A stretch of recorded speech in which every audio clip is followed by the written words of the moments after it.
Banana, Just gets banana. better Come every on, time. you know what I'm saying? It gets sweeter and sweeter, man. Something about this music.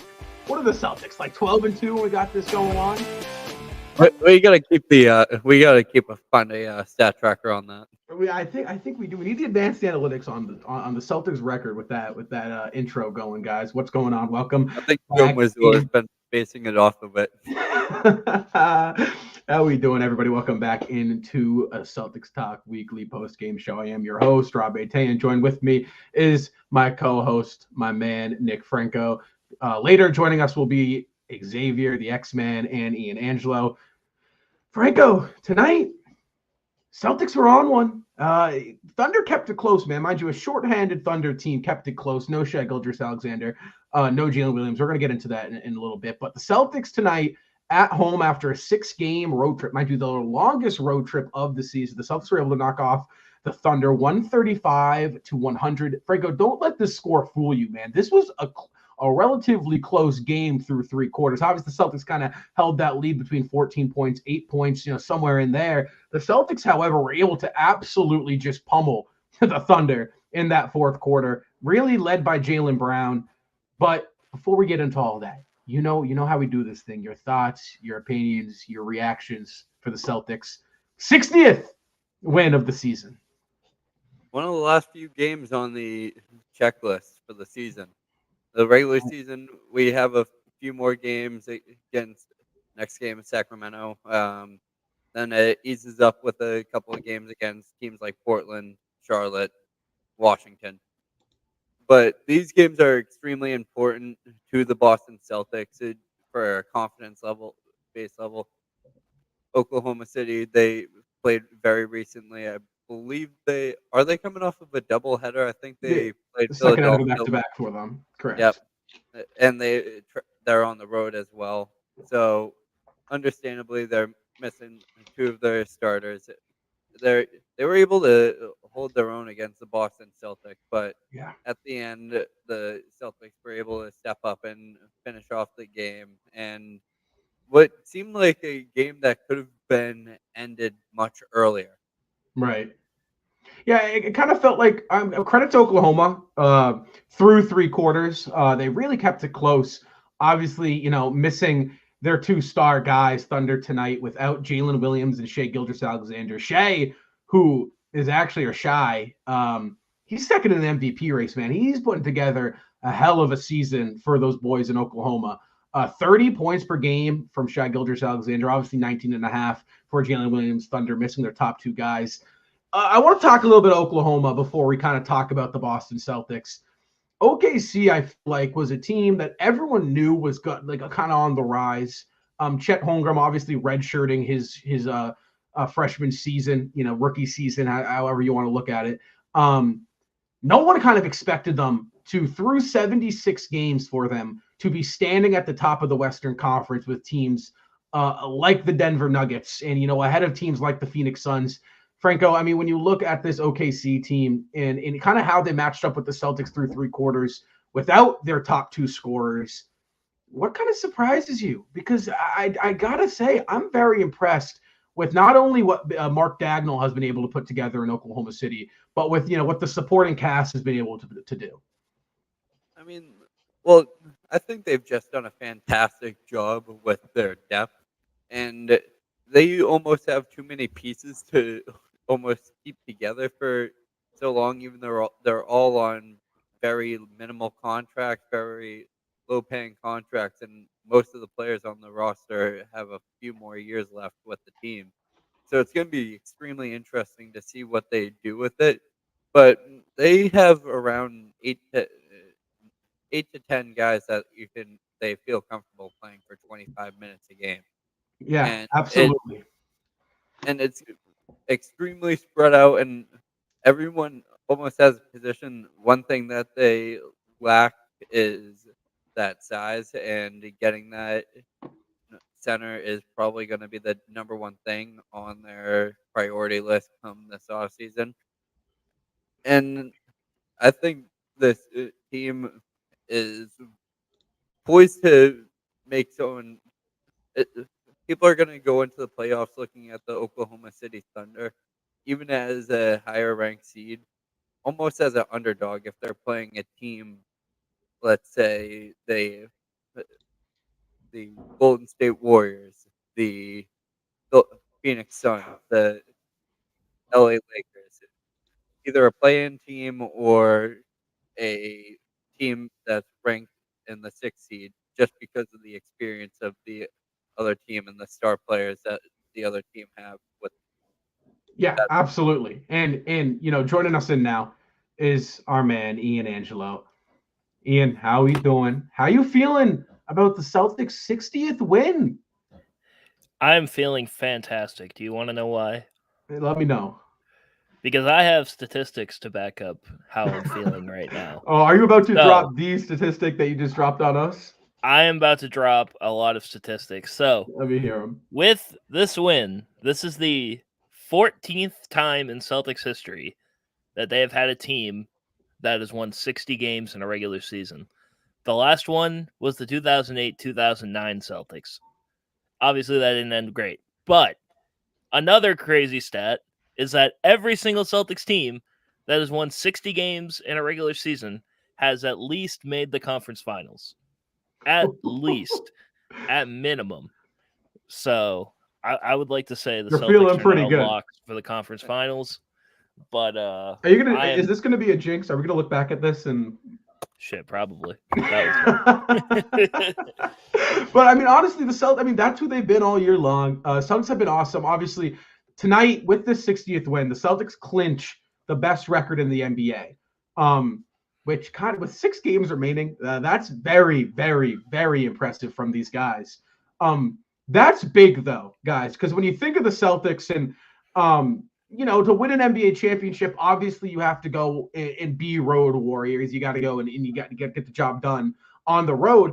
But to be able to rely or kind of fall back, I don't want to say fall back because you don't want to fall back on anything in the playoffs, but the ability to rely on having home court advantage throughout every series you find yourself in, no matter the matchup, no matter the situation, I think is going to be really big for these guys, especially when you got teams in the West that you could potentially see, like the Denver Nuggets with that, high altitude home court advantage. So when you look at this win for the Celtics and really the overall season, how important do you think it was the Celtics were able tonight to kind of like buckle up, hunker down, however you want to say it, and push out their 60th win? the sixth It man on was the court, that the TD Garden come playoff time is going to be electric.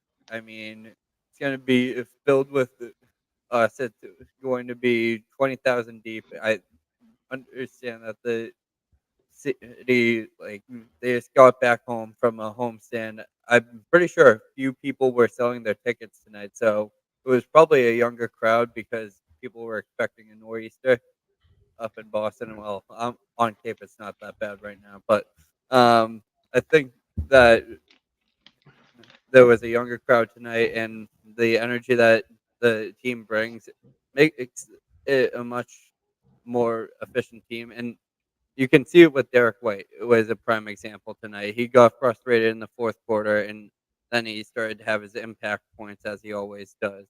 And that was mainly almost accredited to the crowd getting behind him after a hard foul. for sure. I think this was a huge game for the Celtics because they kind of noted it on the NBC Sports Boston broadcast. It kind of felt like the Celtics were not, they weren't playing with this like super high energy pace that you kind of are accustomed to watching with the Celtics. And I was listening to Joe Mazzulla's interview afterwards, and he was saying this is how they want to play closing out, a playoff series. This is how you want to close out game 5, game 6, game 7, Right. etc. Like this is how you want to close out games if you're the Celtics, and that's absolutely huge for this team because we've seen in the past that this team may have some problems when it comes to finishing series before they need to, or waiting longer to finish the series than they have to. But honestly, this was just a great game, and like I know the Celtics. I mean, I know the Thunder didn't have SGA or Jalen Williams, but they still had it at a 10-point game heading into the Right. fourth quarter. And then Jaylen Brown, who was absolutely terrible for the first 3 quarters, decided to show up, and he had 8 points going into the fourth quarter, and he finished with 23. Like, that's absolutely insane. Jason Tatum didn't even have to sniff the court in the fourth quarter. That's how good the Celtics team was, and we've been saying it all year. The Celtics team is just incredible. I was super impressed with how they came out in that fourth quarter. It was really, really, really relieving. Because that's exactly who I know the Celtics team can be. And it's not easy at this point of the season with as successful as the Celtics have been and as many excuses as they can bring up as to why they don't have to because of the position they put themselves into. To come out and just kind of step on the Thunder's throats tonight, I think was very, very impressive. Mind you, this is a similar situation that we've seen the Celtics struggle with in the fourth quarter, kind of holding leads against, good teams, solid teams with their star players out. So tonight, I think the Boston Celtics were phenomenal in that aspect. And really, I want to say it's their best fourth quarter in a long time. Because, I mean, they really – and that's the tough thing about the Celtics team is that when they get going like that, when they play with that pace and that shot's falling and they're getting steals, they're nearly unbeatable. I mean, you can just hope and pray they start missing a couple of shots from behind the arc. That's another thing I want to talk about tonight, guys. The Celtics defense, they were active tonight on the defensive end of the floor. Guys, the Oklahoma City Thunder are the best team in the NBA at taking care of the basketball. The Celtics won the turnover battle tonight against the Oklahoma City Thunder 13-10. Very impressive numbers for the Celtics. And how about this tonight? 10 blocks for the Celtics. Obviously, the big man down low, Kristaps, had everything to do with that, holding down 5 of them. But, I mean, I feel like recently with the Celtics, you kind of see the defensive slip, right, with that energy. You're holding the best record in the NBA. You clinch the 1 seed. You clinch the playoff spot, right? The season's over for these guys, especially now. But defensively, the Celtics have picked it up the past 2 games against New Orleans. And then tonight, holding the Thunder to 100, New Orleans 92. How much are you guys loving the Celtics defense? It's going to stop everyone during playoff time. I mean, if they are able to get to this level and find a way to focus on, per se, a Giannis, Jokic, Embiid, Miami's going to be a little bit of a different story. You have to kind of guard more spread out, especially with Jimmy, and that kind of has to become a one-on-one battle and just being able to hold down Adebayo. But Kristaps Porzingis has given us nothing but anything but trust in him down low. I mean, the work that he's been able to do, 12 rebounds tonight, 5 blocks. He's been a brick wall down low for the team. And we thought during the offseason liability, I said this before, but he's stepped up huge for this team, and he's showing his versatility, and he's not just a offensive threat. You know what else that I found kind of impressive? And, yeah, it's not going to be the most craziest thing, but, he's been healthy for pretty much most of this season. Right. Yeah, he's missed games, but that's just because the Celtics have kind of been super careful with him. But he's stayed healthy. Knock that on was wood. probably yeah, knock on wood. No, but he has. That's been the biggest thing, because that was the biggest, at least one of the biggest, question marks when they first made the trade was, oh, Kristaps Porzingis is never healthy. Why would you trade Marcus Smart for a guy that barely plays? Right. But I don't know, man. Every time Kristaps Porzingis is on the court, there have been very few times this season where somebody has been able to get the better of him. And honestly, the last couple games where he's just been absolutely dominating in the free throw line area and the post, Right. This is what we wanted when we got Porzingis, and this is now what we're seeing, and this is just absolutely just so much fun to watch right now, because he is dominating, and this is the perfect time to start dominating heading into the playoffs. This game against the Oklahoma City Thunder, guys, was a perfect example of what we want to see out of Kristaps Porzingis, because he was unstoppable down low tonight. He only took 3 threes. He scored 27 points. He was able to get to the line. He was able to really get whatever look he wanted to. The Celtics were hunting mismatches. That is exactly what I think everyone is looking for out of Kristaps Porzingis. I was really impressed with his patience. He did a phenomenal job tonight, kicking the ball out, finding guys, sitting open on the 3-point line. I mean, he could have had a couple more assists if Derek White was in his rhythm tonight. I mean, very impressed with Kristaps, and that's what makes the Celtics so hard to beat. Is when you have a guy like Kristaps at his frame, at his size, doing what he did tonight, scoring from all 3 levels. It is just so hard to beat this team. And this game against the Thunder, I think, was a perfect representation of how good the Celtics can be when they're using Kristaps Porzingis the right way. And the right way was the way they used him tonight. 27 points, 11 rebounds, 6 stocks, 5 blocks, 1 steal. Guys, an absurdly high field goal percentage night for Kristaps. 78% from the floor, 100% from 3. Like I said, 3 for 3 is shot. Hadn't been falling kind of over the past couple games. So that's good to see.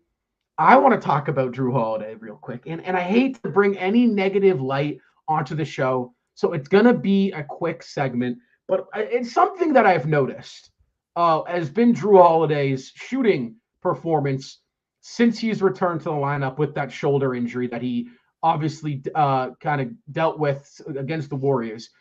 2 of 14, 14.2% from the 3-point line over the last 2 games for Jrue. He shoots 44% from behind the arc.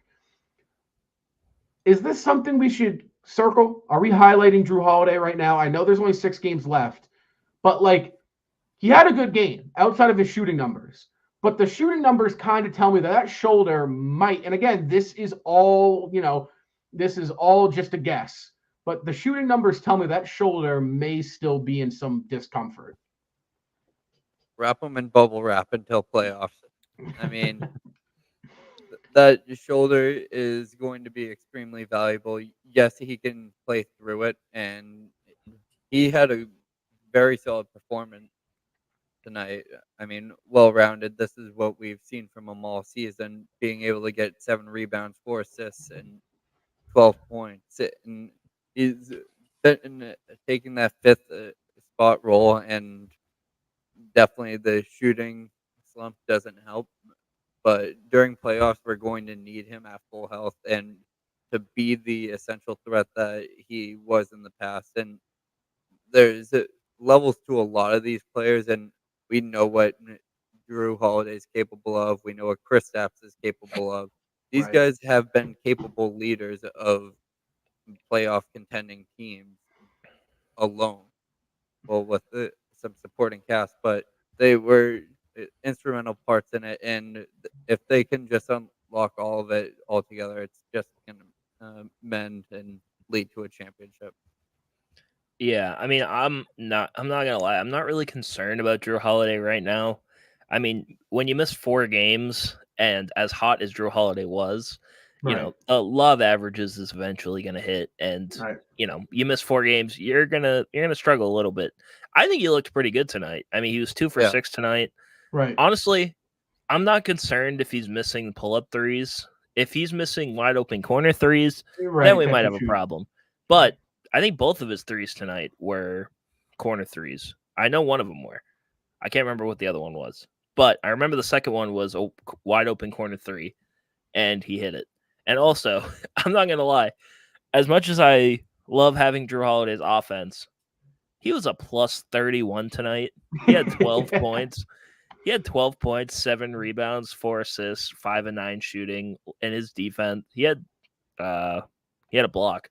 I thought he had more steals, honestly, but he was just felt like it. It's so much different when Jrue Holiday is on this team than it is when he's not. And I remember those 4 games. That was back when we were the sky was falling because we were letting the Bulls shoot 60% from the field because Jrue Holiday wasn't there. But honestly, Jrue Holiday makes a huge impact, and you could see from the defense tonight, he had pretty much everybody that he was guarding on clamps. It feels like Jrue and Kristaps are developing this high-low defensive wall that teams are going to have to try to get through. Because Kristaps, this is the second game now in a row with 4 or more blocks. Holiday, like you said, Ian, I mean, defensively, we knew last year when Marcus was around, it was Marcus and Drew as the top dogs defensively. There was some bias leaning, I think, in fans' way. I understand what the NBA's hype about Drew Holiday's defense was, now getting to watch him every single night. Because the dude doesn't just do it on the guard. He does it 1 through 5. He switches. He's active in the lanes. He can defend the rim. He can block your shot. He can tip pat. I mean, he can pick up full court. I mean, the guy can really attack you defensively from any way he wants. And I think when you have a guy like that alongside Derek White, and then on the back end of it, you got Kristaps Porzingis manning the down low, coming for help. I mean, the Celtics, man, they're a tough assignment. And I mean, I was very impressed. I will say, I'm not worried. It's something I'm going to briefly highlight, though, because I am going to want to watch Drew Holiday's shoulder and his shooting numbers in these last 6 games. I wouldn't mind if he played 1, 2 more than sat the last 3, maybe, or maybe, I'm saying, just in and out every other day. Just, be mindful of it. Obviously, the Celtics training staff knows better than I do on the Drew Holiday instance. But, I mean, I don't know. It feels like right now the Celtics stand at a I mean, I don't want to get ahead of myself. I don't. But when you look at the Eastern Conference and who the Celtics are going to have to eventually play, whether it's the Bucks, whether it's the Knicks, the Cavs, whoever it may be, it feels like the competition isn't even relatively close to the Celtics. The Milwaukee Bucks in the last 13 games, guys, I posted this on Instagram, 6-7. They are now 14-13 since Doc Rivers has been assigned the head coach.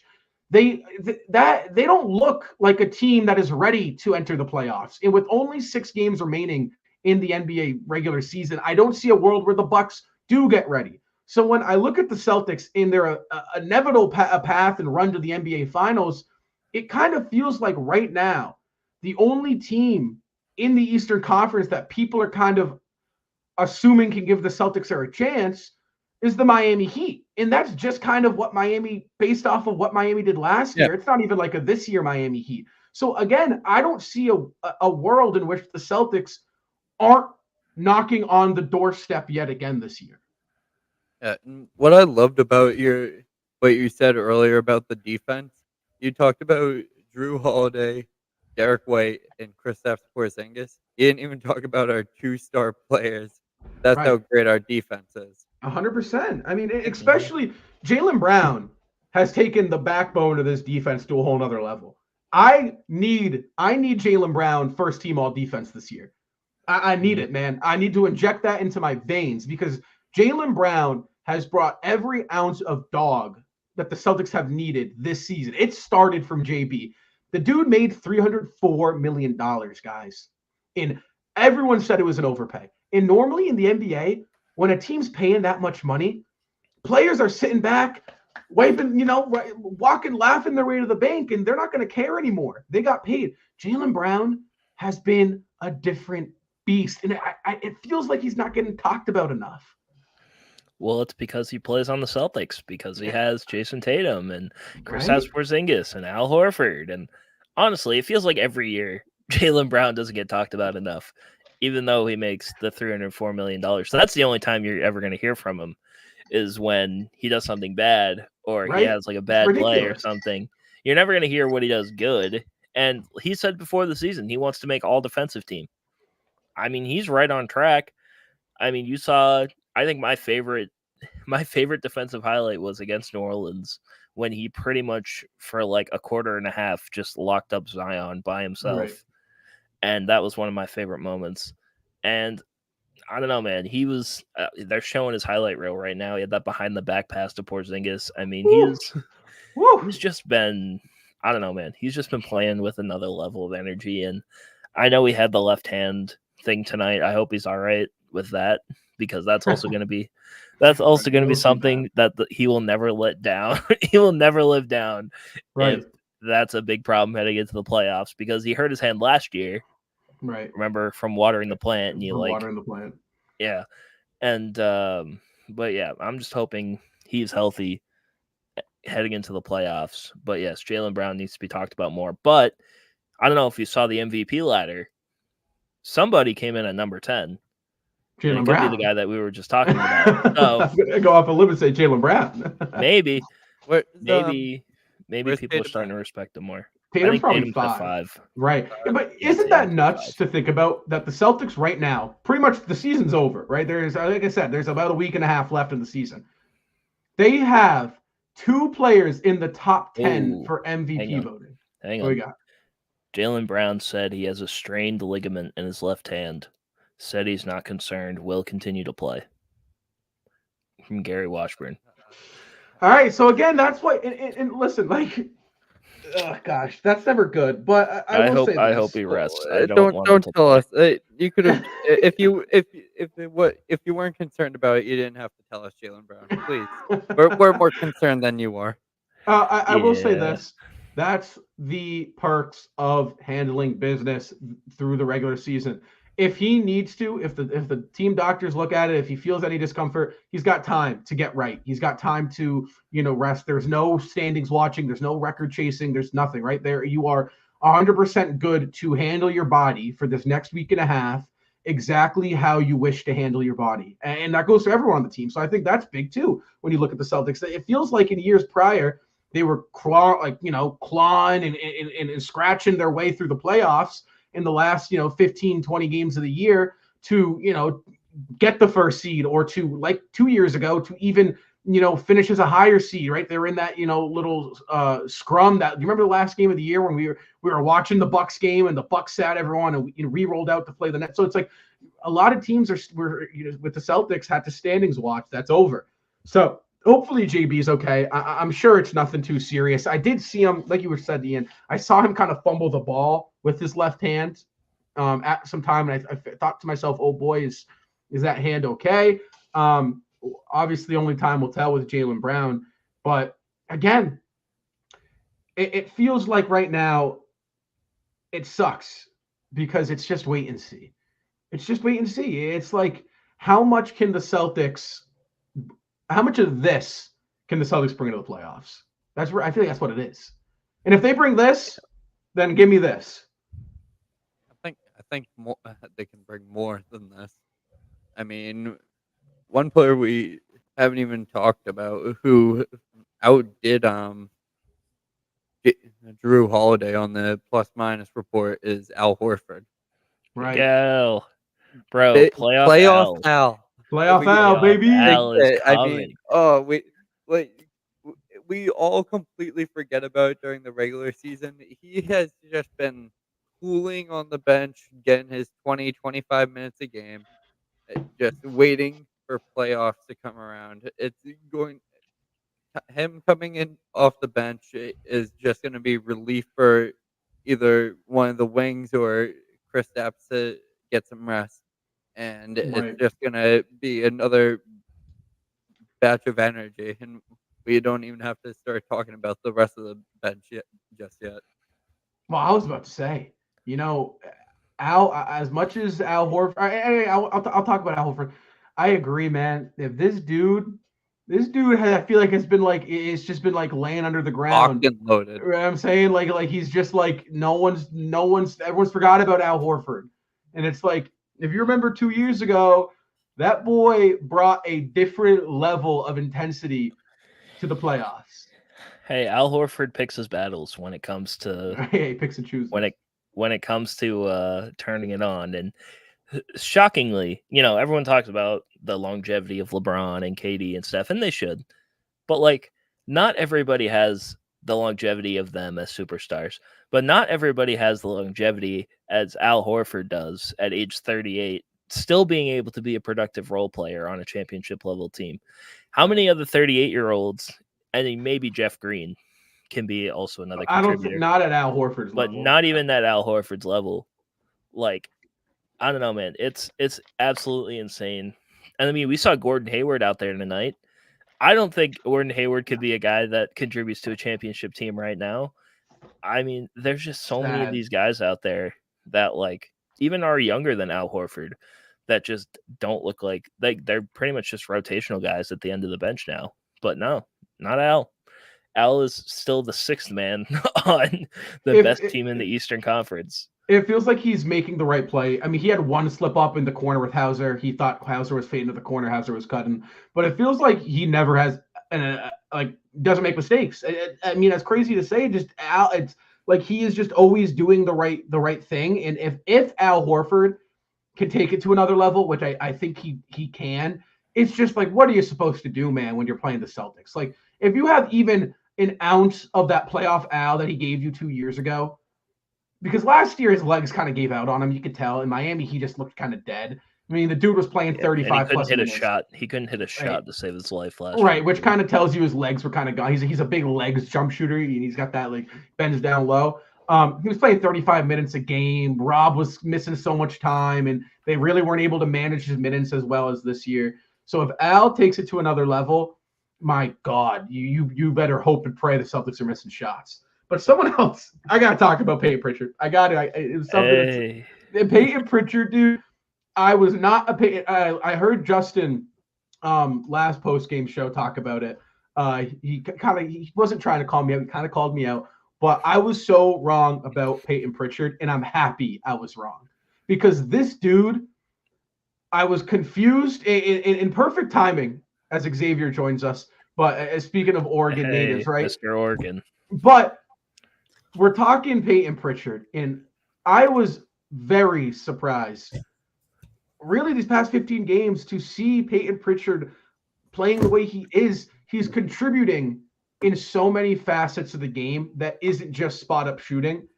And saying I'm here for it is an understatement because, oh, man, am I here for it.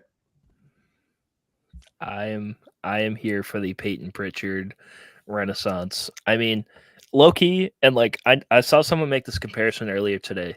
Like, yes, Peyton Pritchard doesn't have the same scoring ability as this guy, but I think you can safely say that Peyton Pritchard has absolutely taken over the Malcolm Brogdon role from last year. I agree. And he's been thriving in that role. I mean, just this run down the stretch, and like, you know, he's just a completely different player than he has been over the last few years. The fact that he can drive into the paint with confidence now and take on defenders that are, you know, bigger than him at this point, which is, I mean, that's pretty much everybody. But anyway, he can take on the centers. He can take on guys in the paint, and he's making the right passes. He's making the right passes every single time, no matter who it's going to. So I have full confidence in Pritchard right now. I'm hoping that it carries on to the playoffs because that's going to be huge. Yeah, I want to shout myself out. I wrote a piece about this today for Houdini, part of the Fansided Network, about Pritchard's kind of renaissance here. And yes, I'm an Oregon guy, but I've also been able to watch him from when he was starting here at Oregon. He wasn't initially starting on that team. He actually took over the job of a more experienced point guard in Casey Benton. And I've been able to watch him through his 4 years in Oregon, throughout his time in Boston. And basically what I talked about in the piece, and what I'll talk about right now, when Pritchard started at Oregon, he was this high four-star guy. He won 4 state titles at Westland High School here in Oregon. He was the Gatorade Player of the Year. He had all this moxie, and he had to come on a team with Dylan Brooks, with Tyler Dorsey, with Chris Boucher. He was kind of an afterthought on that team, to be totally honest with you. And it took him a few gain the reins. He didn't really do that until the 2019 season, where he was one of, if not the best player in the country, won the Bob Cousy Award. He was an All-American as well. And then you see what he did in Boston, and he had a good rookie year, put up some numbers his rookie year, and then he kind of flummoxed a little bit. And what I talked about in the piece is kind of about how his change of pace is phenomenal, and his ability to just really run up and down the court and put pressure on defense. And it's one of those things that it might not show up in the box score, but he's a great hockey assist guy where he can really put the pressure on it. It happened tonight in the fourth quarter. He just zooms down the court. He gave a nice pass to Brown, and then they tossed it to Hauser for a triple. And you just see stuff like that. And you can't teach that. You can't teach raw speed. And that's something that Pritchard's great at. And another thing he's good at, too, is because this is coming from his senior year at Oregon, where he was the primary scoring option, is the fact that he can break down off the dribble. A lot of guys in the Celtics bench can't really do that. I'm thinking of guys like Sam Hauser, who's increased his ability on the dribble, but it's not nearly as what Pritchard can do. And he's a wizard with the ball. We're seeing these assist totals the last few weeks, 7, 8, 9 assist games for Pritchard. So not only can he knife through the defense and get deep for a guy his size, he can finish around the basket, he can shoot threes, he can play off the dribble. And what his biggest problem was for a while was defense. But on a team with so many good to awesome defenders, so many all defensive caliber, that doesn't nearly matter as much. And he is tenacious on the defensive end. It's not like he's just this pushover. He's not Trae Young. He at least tries. And I think just pure effort, that matters in the NBA for me. And yes, he's an energy guy, and everyone has energy in the playoffs. But I think he's become more than that. And I think having Pritchard be this wild card for this team is so beneficial because right now it's Pritchard and Hauser are the two bench guys. Horford's like a sixth starter if you think about it that way. Are the two main bench guys that really will be trusted in the playoffs. And they do matters way more than people care to admit. And I think the way he's been playing has made me feel way more confident about what he's potentially able to do in the playoffs. Well, here's the question. I feel like who gets the majority of the playoff minutes but between Hauser and Pritchard, because Pritchard, the two of them just like are taking turns on who's impressing me more. It's like one night Hauser is like, oh my God, you're taking immense strides. Then Pritchard does something like tonight where he is, you look at the box score and like, oh my God, you have 8 assists. How? You're playing 18, 19 minutes. So who do you guys think gets the nod? Because frankly, I think it's a matchup-based assignment. I don't know. I mean, do the Celtics go more Pritchard or more Hauser? I think it's going to be more 20. I think they're all going to be getting around 25 minutes, 20 to 25 minutes each game. And it's also going to be matchup based. They're going to be able to sprinkle in guys depending on who's in the other opposing team's rotation. Players like Xavier Tillman, he may get nights that he has 10 to 15 minutes. Right. And Luke Kornet, who has kind of fallen off the Celtics rotation scale. And when we saw he was getting some major volume and contributing in that, they have a lot of players that can fill into those roles. And I think that Sam Hauser and Peyton Pritchard and Al Horford being your 3 guys off the bench off the first swap is going to be a major advantage for the Boston Celtics. I think it's more matchup based too. And something I want to talk about, and it's one of those uncomfortable things because you thought it was turning the corner a little bit, is Sam Hauser's defense. The beginning of the season, and actually just going back to last year, especially when he started like cracking the rotation more, other teams saw this light-haired, skinny white guy and would just attack him. And he was a better defender than I think a lot of teams give him credit for. But I think he's regressed a little bit in the last few weeks. And what I mean by that is in pick and roll, he's getting torched right now. It happened a few times today I saw as well. He's kind of blowing coverages a little bit. And I saw Joe Mazzianka one of the times, and he was visually upset with them. And it could be one of those things that it's just a rough patch, just like I too often we overreact to these little spells, and it could just be one of those dry spells of Sam Hauser's defense. But it's something that I've noticed a lot, and teams are doing it more and more, hunting Hauser and pick and roll particularly, and having guards go against them. And it's a problem right now. And for as much as you can kind of hide a guy, Pritchard's defensive ability because of everyone around him, Hauser's supposed to be one of those guys that can come in and not get torched. He's not going to be an all-defensive player, but he's not supposed to get torched either. And if he's getting torched, his offensive ability better be there. And it has been for a few months now. Sam's been fantastic on the offense. He's not just scoring garbage time buckets to inflate his percentages. So it's going to be one of those things. If Hauser's 3 is there, there's going to be a role for him. But if it just slips just a little bit, I'm going to be a little worried to see where the Celtics go. Right. Because if you're a minus on offense and you're a minus on defense, I don't know what to tell you. Yeah, it's definitely going to be matchup based, but I kind of agree with Xavier. If Sam Hauser's 3 is falling, he's going to get more minutes. I can see that because if you have Sam Hauser, who let's just call it like 40% 3-point shooter when it comes to the playoffs, and like that's kind of my biggest thing with Hauser is he going to hit those shots in the playoffs? Because over the last year he kind of didn't crack the rotation very much, and when he did, it didn't really feel like he was hitting threes when you really needed him to. I feel like this year he's a lot better at that, but like it just kind of comes down to the big games. Is Sam Hauser going to be able to hit those shots in the big games? And from what we've seen so far, he's been pretty great with that. So I think if Sam Hauser's three is falling, he's going to get more minutes. But if there's a time in the game where it just looks like the Celtics cannot get anything going, you're going to see Peyton Pritchard out there. And if he can have that performance like he did against Milwaukee a couple weeks ago, when he just came off the bench and just absolutely started torching everybody. Right. You know, he doesn't even have to be hitting shots, but if he can just provide the spark plug off the bench, kind of like what his job was back in 2022 when they made the finals, when he would just kind of come in and he would just, he would provide energy. He would just create chaos. That's what you need. That's what you need out of Peyton Pritchard. And I think, you're going to see him in there if the Celtics are going to have a dry spell, but I think it is going to be it's going to be matchup based for sure. I like how you said dry spell, because I need those two to be timely scorers. I don't need you to give me 9 assists every night. I don't need you to give me 15 points if you're Hauser every night, right? I don't need that. I need timely buckets from those two.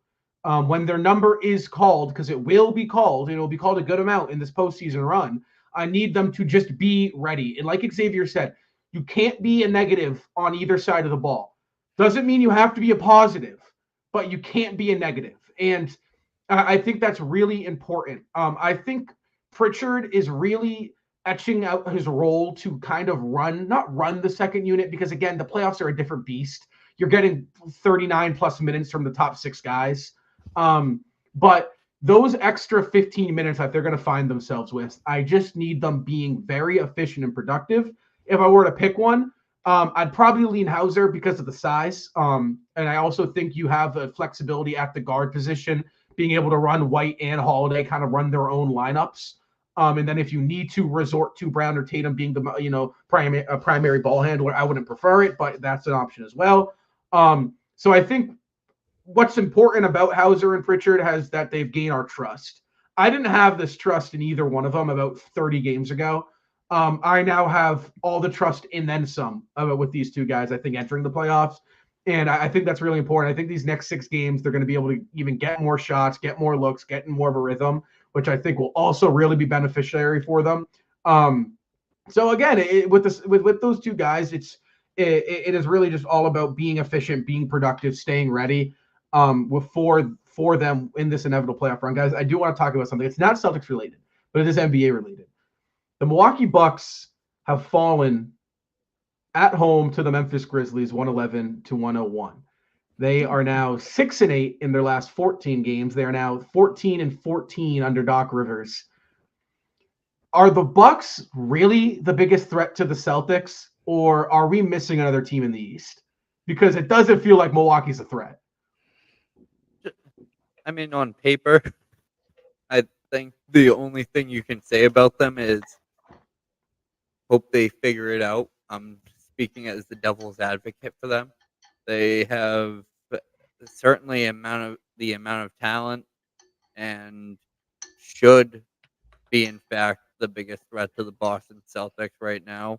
The only thing holding them back is themselves, which is something that we are familiar with here, and we've seen it in the past. But if they catch some type of fire and find some motivation from Damian Lillard or Giannis and have some switch around type game and make it through rounds 2 and 3, if they maintain that second seed, if we see them in the Eastern Conference Finals, kudos to them, and I think that will mean that they are ready, but that's only if they can battle against a team like the Indiana Pacers or the Philadelphia 76ers, who I have predicted would be matched up with them. I think Philadelphia could actually give Milwaukee a run for their money in a series.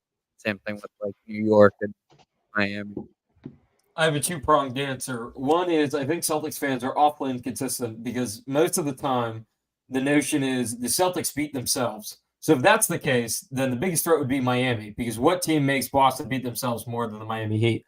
So I believe Miami is still the biggest threat because of that notion. I do subscribe to that theory. Secondly, specifically on the Bucks, if any team right now currently constructed can get away with kind of coasting through the regular season, I think it is Milwaukee because of how many veterans are on that lineup. And Giannis and Brooke have won a title. And Dame, despite his lack of success in the playoffs, at least has an idea of how to win. I think we can all agree to that. And guys like Pat Bev and Jay Crowder and whatnot have ample experience in the playoffs and understand the caliber of team needed to win. So, and Middleton, of course, is there as well. So I can see the point of maybe they're just coasting and whatnot. But I think too often, like today, they just weren't getting back in transition. There was one where Jake LaRavia just outran the entire Bucks defense and tossed it to Jaren Jackson and got an easy dunk. And it's just stuff like that. And it's like, how in the world is Jake LaRavia beating up an entire Bucks team on the offensive end? So I'm not too worried about Milwaukee as far as winning a series. I'm more worried about Milwaukee taking a few games and making it very difficult for the Celtics. But yeah, the Bucks are kind of a mess, and that's what you get with the Doc Rivers coach team in 2024. So not really surprised. Yeah, I mean, I kind of agree with Xavier when it comes to. I mean, I think it's pretty obvious. The Celtics' biggest threat is themselves. The Celtics will beat themselves, and that's the only way they're going to lose a championship, in my opinion. So, and I've never strayed away from this. I've said since the beginning of the season, the Miami Heat are the biggest threat to the Celtics until the Celtics can prove that they can beat them in a series that doesn't have to go down to the wire. Like, if they can beat the Miami Heat in a 5-game series, I think I am no longer scared of Miami. If they can pull like what they did against the Brooklyn Nets in that finals year, it felt like Brooklyn owned the Celtics until they swept them in the first round. If the Celtics can do that to the Heat in the first round this year, second round this year, I don't care. If the Celtics can beat the Miami Heat, I think nobody's going to stop them. When it comes to the Milwaukee Bucks, the biggest threat to the Celtics when it comes to the Bucks is the fact that they have Giannis Antetokounmpo. And there's not a whole lot of people in the NBA that can guard Giannis. And I think the Celtics do a better job than pretty much any other team in the NBA on guarding Giannis. But at the same time, they don't have the guys like Grant Williams, Robert Williams, stuff like that in years past. So we're going to have to see how Kristaps Porzingis is able to handle Giannis in a 7-game series. Yeah, we don't have a Semi Ojeleye, the Giannis stopper. So it's going to be interesting to see how the Celtics would play the Bucks. And if they do make it to the Eastern Conference Finals, that means that Damian Lillard is most likely playing good basketball. And if Damian Lillard's playing good basketball and he's playing it consistently, then that's going to cause a lot of problems. So I'm still going to say Miami's the biggest threat to the Celtics until proven otherwise. But if the Celtics play the Bucks in the Eastern Conference Finals, I'm not going to think it's going to be a sweep or anything. It's going to be a 7-game series regardless of what happens. It's going to be a 7-game series because the Milwaukee Bucks are still a great team. They still are the second seed in the Eastern Conference. And even though they lost the last 2 games, they're 1-6 when Damian Lillard doesn't play. So I think they're going to be fine if Dame is playing. And obviously that's playing devil's advocate. I mean, if another team wants to beat the Milwaukee Bucks before the Eastern Conference Finals to make it easier for the Celtics, by all means, do that. But I'm just saying the Bucks are still going to be a problem regardless of how they look in the regular season, just because they still have Giannis, they still have Middleton, they still have Dame, and they still have all those role players like Bobby Portis and Brook Lopez.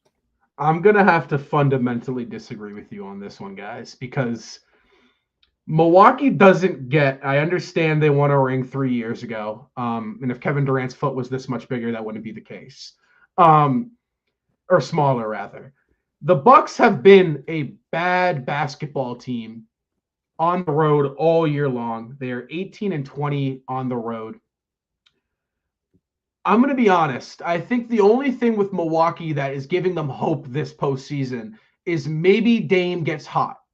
Because if Dame gets hot, then they're really difficult to beat. If Dame can operate within Dame's, shot, here's my thing. Is Damian Lillard, and I said this last year, and when this rumors with the Boston Celtics came up with Damian Lillard, this is what I said. Damian Lillard on paper looked really good for the Portland Trailblazers, but what Damian Lillard is a volume shooter. And with the volume shooter comes really an opportunity when you're the top guy to put up a lot of points on the score sheet. But now Damian Lillard is playing in a different role in which what works best next to Giannis Antetokounmpo is not a volume scorer. And that's what Damian Lillard is. So this idea of Damian Lillard, if he catches fire, if this man can average 35, that doesn't exist with Giannis on the team. It doesn't. And I'll be honest, right now, if I look at the Eastern Conference, who's the biggest threat? I agree, it's the Boston Celtics. And then I don't think there's a real threat in the East at all. Because quite frankly, guys, I look at the standings right now, 2 Milwaukee Bucks, 3 Cleveland Cavaliers, 4 Orlando Magic, 5 New York Knicks, 6 Indiana Pacers, 7 Miami Heat, 8 Philadelphia 76ers. If you put any of those 7 teams in the Western Conference, they don't get out of the first round. That's just the harsh reality that those, I think, what NBA fans have to realize right now is that the Eastern Conference is as weak as it's ever been, I think, since LeBron James was tormenting them back in 2015. Because there is no, and again, I understand when you win a ring, you get the benefit of the doubt with the Bucks, right? But they haven't looked good. If they were in the Western Conference, guys, they would be not too far, right? They would not be too far from being the 5 or 6 seed with the New Orleans Pelicans nipping at their heels. So it's like, as a Celtics fan, right? Obviously, maybe my opinion's skewed, but again, I look at the Bucks. One, they got Doc Rivers, like Xavier said. I don't think they got out of the second round because Doc Rivers hasn't been to the Eastern Conference Finals since his tenure in the Boston in 2012 with the Boston Celtics. I don't think they get past the second round. But if we do see them again, I think Ian, your point's valid where they do have Giannis, and one thing who is proven, and one player I do kind of can't say much against is Giannis Antetokounmpo, and his abilities and what he can do, and all of his talent. So I don't know. I don't see a threat. Miami, obviously, like Xavier said, and what Franco said, they take advantage of when you beat yourselves. So if we're going to beat ourselves and we're playing the Heat, then it might be rough. But other than that, I think it's going to be interesting out west. I don't think it's going to be interesting in the East. I think, and this kind of goes back to your point, I think the biggest thing, at least when it comes to what I think the Celtics need to do, they just need to prove that they can do it. They need to prove that they can have a dominant playoff run. Agreed. They made the finals that year. That was cool. Every single series could have been a 7-game series. I know they swept the Nets in the first round, but that was like the hardest sweep of all time. And then you played 7 games against Milwaukee. Then you played 7 games against Miami. Then you played 6 games against the Warriors. Please, if you have, let's just say they play the Indiana Pacers in the first round or the Atlanta Hawks in the first round. Sweep them. Win in a 5-game series. Win in a 4-game series. Just win. Be able to give your guys, be able to give themselves time. That's what they need. They need to prove that they can have a dominant playoff run because that will quiet a lot of doubters. Because people are going to say, a lot of people say, as great as the Celtics are, there's still those people that are like, oh, Jason Tatum is not, a top 5 player. Jaylen Brown still can't do this. Kristaps Porzingis isn't going to be this. Joe Mazzulla is still not a good coach, et cetera, et cetera. Might not disagree with all of these questions can be answered with a good playoff run. Right. And if you can have somewhat of a dominant playoff run, you're going to answer all the questions and you're going to be better, especially when you play in the finals. Because I'm not going to lie to you, I don't see another team in the Western Conference beating the Denver Nuggets. So if you're playing the Denver Nuggets in the NBA Finals, you need to be as healthy and rested and ready to go as you ever can be. And speaking of proving you can do it, Joe Mazzulla, that's for you, buddy. He called a great timeout tonight. It was incredible. I've never seen it before. The game was slipping away for like a hot second. It was a 7-point lead after halftime. The Thunder had all the momentum. Joe hit one of these, boom, a little timeout. I almost passed out. I was like, no way that just happened. And the Celtics ended up winning the game by 35 and not losing by 2 after Jason Tatum dribbled the air out of the basketball and took a fadeaway 3 to win the game. It was one of those like alternate universes I didn't know we would ever see. I know Joe's big on this. We're saving it for the playoffs thing. And that's awesome. I cannot wait to see if he does or doesn't save all these things for the playoffs. But my goodness, I'm so glad he's practicing his timeouts tonight. Pay dividends. Celtics blew the snot out of the Thunder after that. And my goodness, shout out the moment. So proud of you, man. It was. Just prove it. Prove Yeah. it. I mean, prove yeah, that you can do it. I don't disagree. And quite frankly,